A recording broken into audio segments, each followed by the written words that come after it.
como dijimos, un fluido muy importante, con características muy relevantes, muy utilizado en la industria, fundamentalmente como elemento fundamental de lo que es la facilidad de obtención, su disponibilidad y, de alguna manera, su naturaleza no tóxica, muy utilizado en la industria como sistema de alguna manera, de transporte de energía, ¿sí?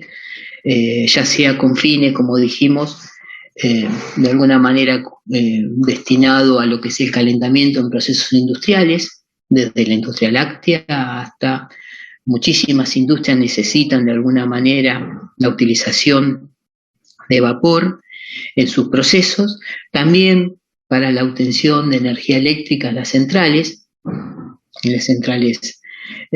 convencionales, como podemos encontrar, ¿sí?, en las centrales térmicas, y fuera de ellas, que son térmicas también, pero las nucleares también tienen, digamos, calderas que de alguna manera absorben el calor generado en el núcleo del reactor para transformar ese calor y transformar el agua en vapor y ser utilizada. Así que en muchas centrales de generación la vamos a tener también la utilización del vapor, y también en forma combinada para la obtención de la cogeneración, ¿no? Ambas cosas, ¿sí? Centrales que tienen la posibilidad de generar vapor y energía eléctrica. O sea, la caldera, digamos, como equipo, es relevante, de alguna manera es importante, es un equipo necesario, importante dentro de las industrias, ¿sí? Con características particulares. Tiene una regulación específica los equipos sometidos a presión, tanto los compresores, pues vamos a ver, pero las calderas, ¿sí?, en particular, la Ley Nacional de Seguridad Industrial, de Seguridad e Higiene, ¿sí?, la 19.587, y los decretos reglamentarios establecen que los equipos deben mantenerse adecuadamente, ¿sí? Entonces tendremos que tener consideraciones a través de resoluciones, en este caso la resolución 96, la modificatoria del año 2007, la 1126, que es de la OPDS. La OPDS es el organismo para el desarrollo sostenible, ¿sí?, que tiene la provincia de Buenos Aires, que es la que regula de alguna manera y establece las condiciones en las cuales deben operar, ¿sí?, estos equipos dentro de la provincia de Buenos Aires. Para establecimientos industriales, en provincia de Buenos Aires se establece que los aparatos sometidos a presión tienen que inscribirse de alguna manera en un registro único de equipos por un profesional habilitado, ¿sí?, y matriculado en el organismo, o sea que tiene que haber un responsable, ¿sí?, y tendremos que de alguna manera cumplir con un conjunto de exámenes que nos aseguren que el equipo de alguna manera es seguro. Entonces, ¿qué es un equipo sometido a presión? Es todo aquel equipo que de alguna manera que contenga un fluido sometido a una presión interna superior a la presión atmosférica, dado la característica de peligrosidad que tiene, de alguna manera, estos equipos requieren un conjunto de elementos de protección y además tienen que estar sometidos, digamos, a un control adecuado, de forma tal de que evitar contingencias no deseadas y peligrosas para las personas. La forma correcta, de alguna manera, de minimizar los accidentes es el mantenimiento preventivo, ¿sí?, y la realización de alguna manera de ensayos periódicos de control que me aseguren, ¿sí?, que se cumplen con las condiciones de seguridad. O sea, un plan de mantenimiento necesitamos realizarle, tendremos que hacerle ensayos, ¿sí?, que va a depender del tipo de características del aparato y, por supuesto, de la legislación vigente. Eso va a depender, pero son muy similares en las provincias los que serían los requisitos que deben cumplirse. Por supuesto, los fabricantes de estos equipos pueden utilizar diferentes normas, ¿sí?, AIRA, ASME, cualquiera de ellas. Lo importante es que en el momento de la adquisición sepamos el equipo, que el fabricante que especifique cuáles son las normas de fabricación, así como los datos de diseño, las presiones de trabajo, las condiciones, de alguna manera, y controles de calidad realizados. Eso es relevante y importante. De alguna manera, desde el punto de vista del operario, necesitamos una persona calificada, ¿sí? Un foguista, que va a estar encargado de realizar el mantenimiento y verifique el funcionamiento correcto del aparato. Por supuesto, la cantidad de dedicación de foguistas será determinado por las leyes vigentes y de alguna manera el número de equipos que tengamos. Pero siempre tenemos que pensar que hay un operario encargado de alguna manera de la operación de este tipo de equipos. Si es de funcionamiento manual, un poco más antigua, de alguna manera requerirá la presencia de un foguista en forma continua. Ahora, si es de forma automática, la persona puede estar encargada y puede de alguna manera no ser dedicación exclusiva, pero sí atenta de alguna manera a las condiciones de acudir a hacer uso de la operación del equipo cuando la alarma así lo determine, ¿no? Alarmas visuales, sonoras que se pueden presentar en este tipo de artefactos. Un pantallazo más o menos de lo cuales serían los ensayos que le tenemos que realizar. Tenemos en particular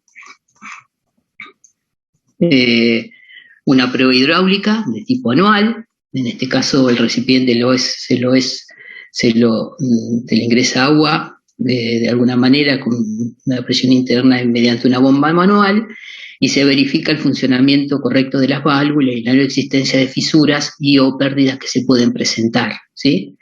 En lo que sería el equipo en sí. Luego tenemos mediciones de espesores, ¿sí? Con el debilitamiento, dilataciones, va cambiando el espesor y eso puede dar condiciones de inseguridad, por lo tanto tendremos que medir espesores de las paredes mediante técnicas de ultrasonido o algunos que me verifiquen de alguna manera que la resistencia son las condiciones de presiones de trabajo son las adecuadas. Por supuesto tengo que asegurarme que todos los controles, de alguna manera el control de funcionamiento de los elementos de seguridad son los adecuados, lo que serían los enclavamientos, los accionamientos de accionamiento, los que son directos, indirectos, lo que serían las válvulas de seguridad funcionan correctamente, ¿sí? En ese caso semestral, y ensayos especiales, en el caso de alguna duda, si surgen algunas dudas, tendremos que hacer algún tipo de ensayo sobre el recipiente, que se podrán solicitar ensayos de tipo gammagrafías, ensayos metalográficos de alguna manera, ¿sí? Tinta penetrante o algún de esos elementos que me aseguren que, digamos, las características, las condiciones, ¿sí? de resistencia que tiene el equipo son las adecuadas para seguir el funcionamiento del mismo. Siempre es importante, de alguna manera, tener en cuenta. Por definición, una caldera es un recipiente, ¿sí? Cerrado que genera vapor de agua a presiones superiores a la atmosférica, absorbiendo parte del calor que se desarrolla en el hogar. Vamos a ver que el hogar tendrá diferentes características. No es lo mismo cuando combustiona, como dijimos, volviendo y retomamos un sólido, un líquido, un gas, quemador. Y ahí aparece el concepto de eficiencia, ¿sí? Y de cómo de alguna manera le puedo mejorar un poquito la eficiencia a la caldera con el aporte de algunos equipos. Y ahí aparecen algunos equipos de alguna manera que son relevantes. La terminología técnica, pensábamos siempre en la caldera únicamente cuando hablábamos del recipiente generador de vapor, después vamos a ver los diferentes tipos de configuraciones, pero incluye todo de alguna manera, ¿no? Lo que sería la caldera propiamente dicho, pero si hay un sobrecalentador, un economizador, el precalentador de aire, todos equipos necesarios, ¿sí? Para que funcione correctamente la caldera. Cada uno de ellos precalentará, ¿sí? Alguno de los fluidos que ingresa, o sobrecalentará, ¿sí? O recalentará una parte, digamos, unos haz de tubos que permiten recalentar el vapor para cambiar las características y ser utilizado en los procesos. Entonces, si hablamos de definición, todos formarían parte de lo que sería la caldera. Vamos a ver diferentes tipos de clasificaciones, hay más de una, ¿sí? La primera clasificación surge natural según la presión de trabajo, ¿sí? Hay presiones de alguna manera que van entre 0 y 2,5 kilogramos por centímetro cuadrado, que son las de baja presión.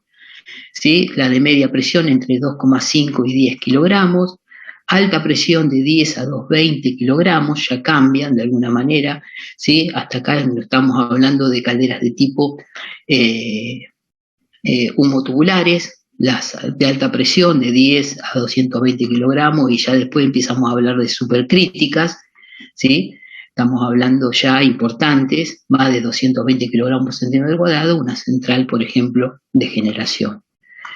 Según la generación que tengan, o sea, si realmente qué obtenemos, ¿sí? Puede ser agua caliente, en muchos casos se utiliza para no obtener vapor, sino para obtener agua caliente, en muchos casos para hacer diferentes tipos de calentamiento en las operaciones unitarias de un determinado proceso. No necesitamos agua, no necesitamos vapor, sino agua caliente. Así que podría ser, o puede ser para calefaccionar, y puede ser también de vapor, puede ser saturado, húmedo o seco, y vapor también recalentado.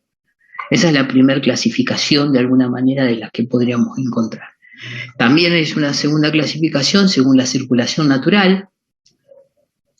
La circulación natural es cuando el agua se mueve por efecto térmico, y tendremos de circulación forzada, y vamos a ver que en algunos casos, cuando se aumenta la presión, ya esa circulación por sifón ya se vuelve dificultosa, por lo tanto tendré que hacer un aporte de alguna energía, bombas, de forma tal de forzar la circulación dentro de la caldera. Tenemos, según la circulación de agua y los gases calientes en la zona de tubos de la caldera, según este tipo de cosas tenemos dos grandes, ¿no? Dos tipos de configuración. O por los tubos va el humo, ¿sí? Lo que serían pirotubulares o tubos de humo, y las radiantes o acuatubulares, ¿sí? Que son las famosas de tubos de agua. Ahí lo que cambia la configuración, como habíamos dicho, en la primera de ellas, con características particulares,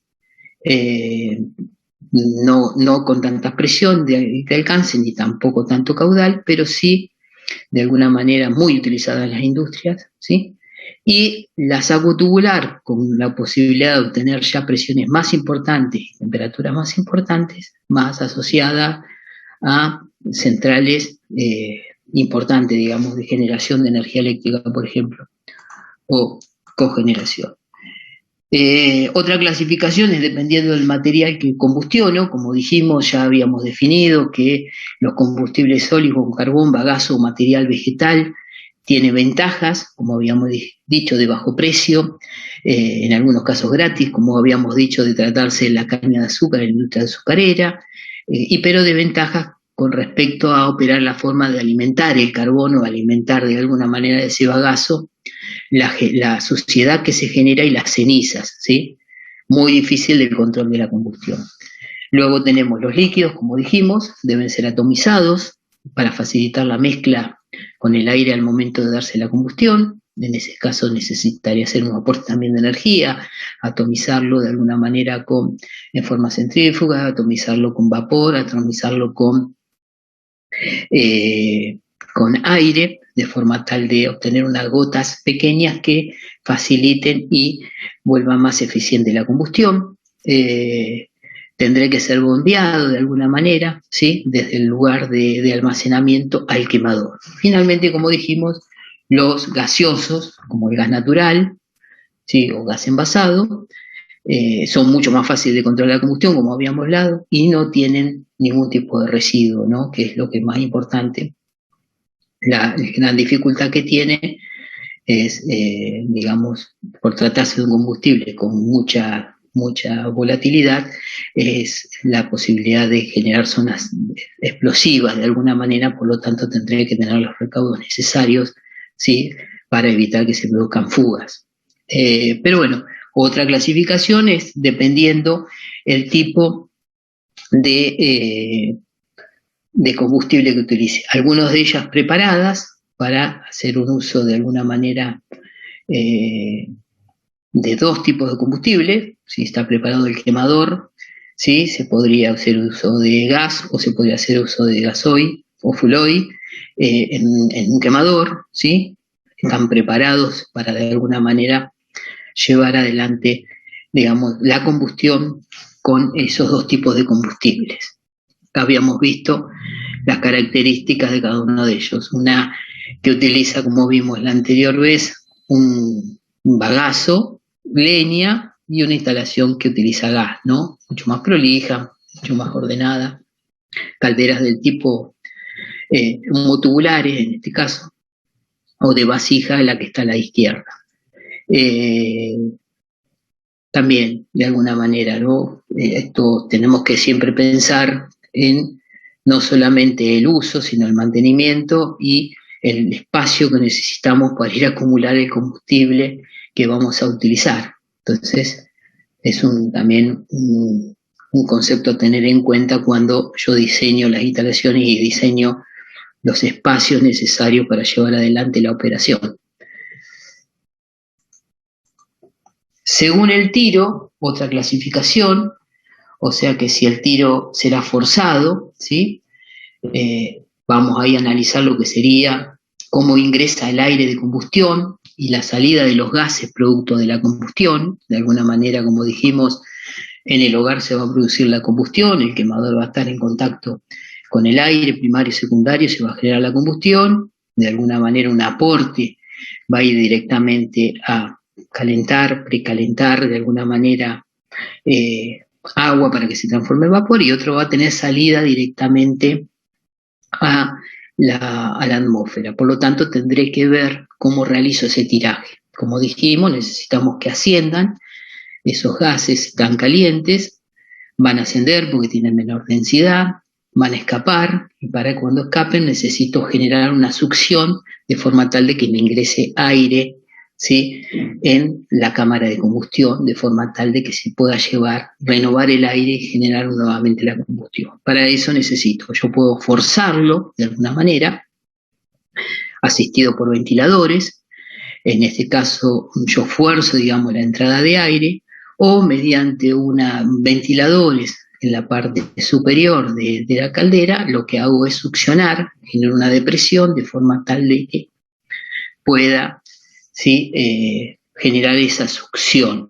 Se podría equilibrar directamente mediante el damper y lo que sería el ventilador, de forma tal de que la salida esté equilibrada y se genere esa depresión también en la cámara, ¿sí?, de combustión, lo que sería esa presión de succión ligeramente negativa en el hogar, de forma tal de que me asegure un correcto tiraje, ¿sí?, de la caldera, y siempre pensando, ¿no?, que tengo que ver que a medida que vayan ascendiendo esos gases producto de la combustión, que van haciendo soporte a la energía, van perdiendo energía, y si yo lo hago de alguna manera, atravesar unos mazos de tubo, como puede ser el sobrecalentador, el recalentador o el economizador, tengo que pensar que de alguna manera se van a enfriar. Si se enfrían demasiado, va a costar que asciendan. Entonces tengo que pensar que el aporte tiene que estar equilibrado de forma tal de que cumpla la función, ¿sí?, el tiraje, que salgan adecuadamente y que me genere, como dijimos, esa presión negativa en la cámara de combustión.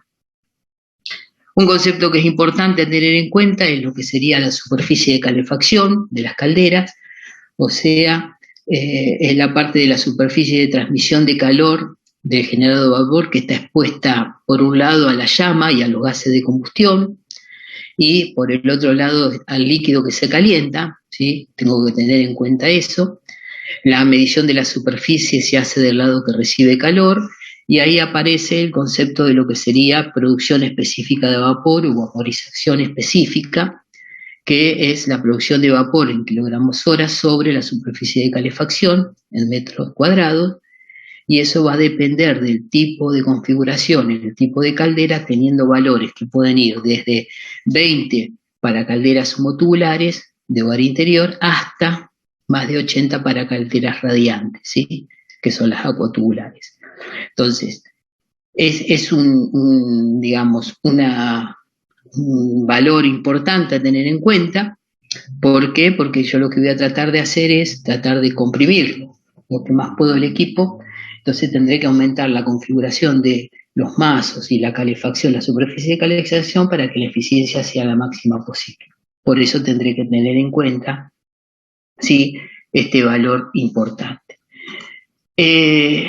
Por supuesto, común a todas, tenemos accesorios de funcionamiento, ¿sí?, que son relevantes, importantes para el funcionamiento seguro.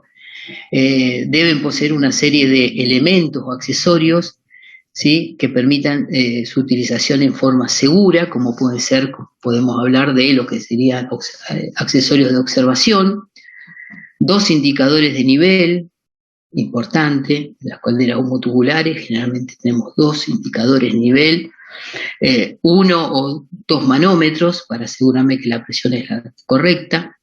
En el caso de los manómetros debería estar indicada la presión máxima de la caldera, y los indicadores de nivel también muy relevantes, ¿sí?, para asegurarme que no ha bajado, que de alguna manera los mazos de los tubos tienen el agua por encima necesaria para que sean refrigerados, para que de alguna manera no se sobrecaliente. Por lo tanto, son relevantes, ¿sí?, los accesorios de este tipo de observación. Muy difícil dentro de una caldera, porque si se da en la dinámica de la misma, en donde se aumenta demasiado el consumo del sistema, se podría generar una depresión necesaria que genere aumento en la espuma y pareciera como que estuvieran tapados los tubos con el fluido, y en realidad no es así. Entonces tendremos que tener muchas precauciones en ese tipo de cosas. Accesorios de seguridad, como son las válvulas de seguridad, sistemas de alarma, como supuesto, las sellos o puertos de alivio de sobrepresión en el hogar y tapón de fusible. En este caso es importante, en muchos casos tenemos tapones fusibles que, aumentada la presión, de alguna manera se disparan, ¿sí?, y descomprimen. Sistema de alarma acústico visual, y el mismo se activará en el momento en que llegue el agua al mínimo, de alguna manera, y por supuesto automáticamente se detendrá lo que sería el sistema de combustión, ¿sí? El sistema cerrado de control permite de alguna manera que cuando este nivel no es el adecuado, lo que es el quemador, ¿sí?, el sistema de combustión se apague de forma tal de que no incremente más la temperatura. Bueno, esto es una configuración elemental de lo que sería una caldera de este tipo. Y si la quisiéramos clasificar, vamos a hablar de algunas de ellas, pero a grandes rasgos tendríamos calderas de vasija antiguas, de tubos de humo o pirotubulares, y de tubos de agua o acuatubulares en 2 grandes grupos de alguna manera, ¿sí?, con características particulares de cada una de ellas. Pero dentro de esta podemos encontrar un sinnúmero de calderas, porque hay un montón.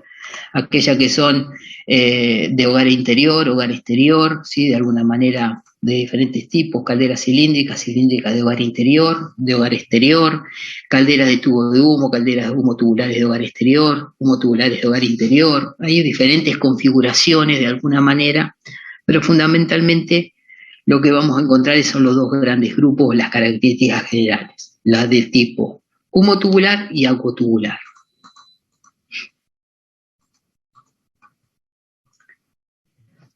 ¿Cuáles son las características fundamentales de las pirotubulares, o lo que serían las calderas de alguna manera humotubulares? Básicamente son recipientes, ¿sí?, metálicos, comúnmente de acero, de forma cilíndrica, atravesados por grupos de tubo cuyo interior circula los gases producto de la combustión, ¿sí?, están envueltos de alguna manera o están embebidos dentro de la que sería la masa del líquido que voy a calentar. Las medidas van desde los 5 metros de diámetro y desde largo llegan a alcanzar, ¿sí?, calderas importantes, ¿sí?, de este tipo. Sí, yo creo que la más grande que yo he visto es la caldera de este tipo, más o menos este es el tamaño de la caldera del complejo industrial de General Rodríguez, de la industria de La Serenísima. Cuando ustedes ingresan a la planta, la tienen ahí, apenas ingresan, en una caldera enorme de esta característica, ¿no? Estamos hablando de 5 metros de diámetro y 10 de largo, tranquilamente. Estamos hablando de calderas, digamos, de gran volumen, pero que no tienen grandes producciones de vapor u altas presiones. Pueden producir agua caliente, como habíamos dicho, o vapor saturado. En el caso de que se trate de que generemos agua caliente, tenemos que tener en cuenta la expansión, por lo tanto tendremos que poner un tanque de expansión que permita absorber las dilataciones del agua. Y en el caso de vapor, pusieron un nivel de agua por encima más o menos 10, 20 centímetros por encima de los adetubos donde circulan, digamos, los gases producto de la combustión, ¿sí? Los tubos superiores, ¿sí? Estamos hablando de una configuración horizontal, los tubos superiores tendrán 10 a 20 centímetros de agua por encima, por eso es lo que me tengo que asegurar ese nivel. Acá tenemos diferentes tipos, ¿sí? Donde vamos a ver, en este caso, cómo los gases producto de la combustión, ¿sí? En diferentes pasajes a través de la masa del fluido por los tubos, como podemos apreciar acá, ¿sí? Vamos a ver que puede estar de alguna manera configurada con diferentes tipos de pasos, pueden diseñarse con diferentes pasos de tubo por el recipiente de alguna manera que contiene el agua. El hogar se considera el primer paso y luego cada conjunto de tubos en el mismo sentido sería un paso adicional y así podríamos hacerle diferentes tipos de pasos y obtener diferentes, como dijimos, rendimientos. La presión de trabajo normalmente no excede los 20 kilogramos, lo que yo le decía, 20 kilogramos por centímetro cuadrado, porque si necesitaríamos presiones mucho más altas, necesitaríamos que espesores mucho más importantes en la carcasa, ¿no? Entonces, eso lo hace muy dificultoso. La producción, digamos, de vapor máxima encuentra alrededor de 25 toneladas por hora. Si lo comparamos con una tipo crítica, ya estamos hablando de otras consideraciones. La capacidad de producción es de 25 toneladas, 25.000 kilos por hora, no es tanto, ¿sí? Las características principales: genera vapor saturado. La transmisión de calor es fundamentalmente por convección, tiene radiación, por supuesto, una parte, pero fundamentalmente por convección. Las presiones que se consiguen son bajas, es muy fácil de construirlas, es sencilla la construcción, no tiene grandes dificultades, es fácil de inspeccionar, la reparación y la limpieza también, tienen gran peso y la puesta en marcha es lenta, de alguna manera, porque tiene que llegar al régimen. Y en el caso de explosión es importante por la gran masa de agua almacenada, ¿no? Es importante y tendremos que tener en cuenta esa situación, ¿sí? Si se llevan adelante la operación correcta, no tienen inconveniente, y por supuesto las medidas de seguridad que funcionen correctamente, ¿no? Como habíamos dicho, el conjunto de ensayos que le tenemos que realizar a la misma. Acá lo que vemos es un diagrama Sankey, ¿sí? Que representan los flujos, ¿sí? De un balance de energía de calderas de este tipo. Aproximadamente del calor entrante, el 100%, ¿sí? Si quisiéramos más o menos pensar, tendríamos como calor aprovechable un 77%, lo podemos llevar casi al 78, 79%. Tenemos pérdidas por radiación y convección, un 1% natural, por más que la aísle, que tenga alguna dificultad y que de alguna manera intercambie calor con el medio ambiente. Tenemos pérdidas por calor sensible, 14,5, y las pérdidas por inquemados sólidos y gaseosos tenemos 4,5. Así que tenemos en total un 97. Ahí lo que restaría es un 3% aproximadamente, que son las purgas, ¿no? Nosotros tendremos que tener un sistema de purga de forma tal de que la concentración de sólidos que se me puede presentar por el uso del agua, que no, los sólidos totales presentes aumenten y la tenga que realmente purgar de forma tal de que funcione correctamente y no genere incrustaciones. Entonces, ese 3% restante sería el sistema de purga, que será automático, la mayoría de los casos automáticos, de forma tal de asegurarme el correcto funcionamiento. Así que tenemos más o menos cómo serían los consumos o de alguna manera el balance, ¿sí?, de lo que sería la energía aportada, en este caso por el combustible, y cuánto es realmente aprovechado.